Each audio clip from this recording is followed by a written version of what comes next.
স্বার্থ ফুরিয়ে গেলে দুনিয়াতে কেউ কাউরে মনে রাখে না। আজকে যদি একজনের উপকার করছেন, সে ততক্ষণ আপনার মনে রাখবে। উপকারটা হয়ে গেল তখনই আপনাকে ভুলে যাবে। হ্যালো এভরিওয়ান, আসসালামু আলাইকুম। শুরু করছি আমার নতুন একটা ব্লগ ভিডিওতে। এখানে আমি লাউয়ের খোসা আর আলু দুইটা মিলে একটু ভর্তা করব। এই ভর্তাগুলো আসলে অনেক মজা লাগে। তার সঙ্গে একটু ডাল ভর্তা করব। সব কিছু মিলিয়ে আর কি এখানে আমি দিয়েছি লবণ, হলুদ, মানে সব কিছু দিয়ে হাতে মেখে নিব।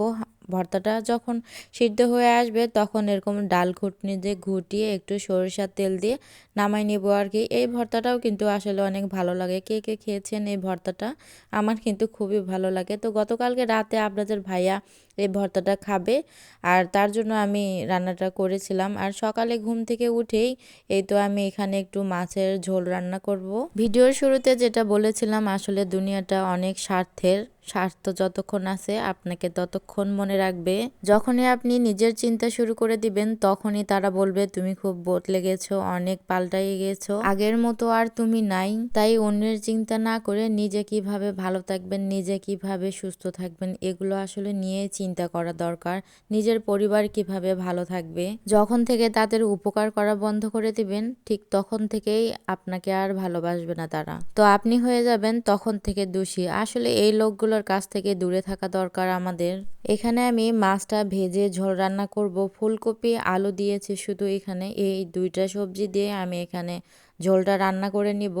এই তো আমার তরকারিটা প্রায় হয়ে গেছে। এখন আমি জিরার গুঁড়ি দিয়ে ভালোভাবে নেড়ে চেড়ে নিব আর কি। আমার আসলে মনে হয় সব তরকারিতে যদি ধনের গুঁড়া দেই তখনকার সেই রান্নার টেস্টটা কিন্তু অন্যরকম চলে আসে। ভালো লাগে আর কি সেই রান্নাটা খেতে। এই তরকারিটাও আমার হয়ে গেছে, দেখেন কত সুন্দর কালারটা আসছে। আর এখানে আমি একটু মাছের ডিম রান্না করব। তার জন্য আমি এখানে একটা কড়াই উঠে দিয়েছি, আর এখানে সবকিছু কেটে ধুয়ে একদম পরিষ্কার করে রেখেছি যেন রান্নার সময় কোনো ঝামেলায় পড়তে না হয়। অনেকদিন পরে এই মাছের মধ্যে ডিম পেলাম। বড় মাছ নিয়ে আসে কিন্তু মাছের মধ্যে ডিম থাকে না। তো এই ডিমটা আসলে খেতে কিন্তু অনেক ভালো লাগে। অনেকে এই ডিমটা রান্না করতে জানে না, সে মানুষকে দিয়ে দেয়। তো আমি মনে করি এভাবে রান্না করলে কিন্তু খুবই ভালো লাগবে। রসুন, পেঁয়াজ, মরিচ সবকিছু বেটে আমি একটা বাটিতে নিয়েছিলাম। সেই বাটির মধ্যে লবণ আর হলুদ একসঙ্গে মিক্স করে এই পেঁয়াজ তেলানির মধ্যে আমি এটা দিয়ে দেই।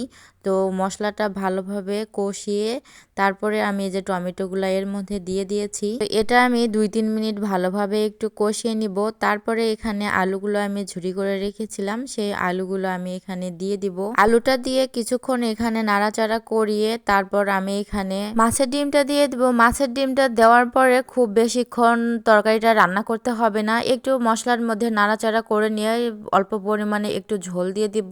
ঝোলটা একটু টানাই আসলে তারপরে এই তো হয়ে যাবে আমার রান্নাটা। আমি কিন্তু এভাবে মাছের ডিম রান্না করি, আগে রান্না করতে পারতাম না, এখন আসলে শিখে গেছি। তো এখানে আমি কিছুটা পরিমাণ ধনিয়ার পাতা দিয়ে নিব। ধনিয়ার পাতা আসলে শীতকালে না খাইলে তো হয় না আমার। ধনিয়া পাতাটা দেওয়ার পরে এখন 2-3 মিনিট ঢাকনা দিয়ে ঢেকে নিব। তো এই তো আমার দেখেন রান্নাটা প্রায় হয়ে গেছে। তো এটাই ছিল আমার আজকের রান্না। কেমন হয়েছে সবাই ভালো থাকবেন, সুস্থ থাকবেন, আল্লাহ হাফেজ।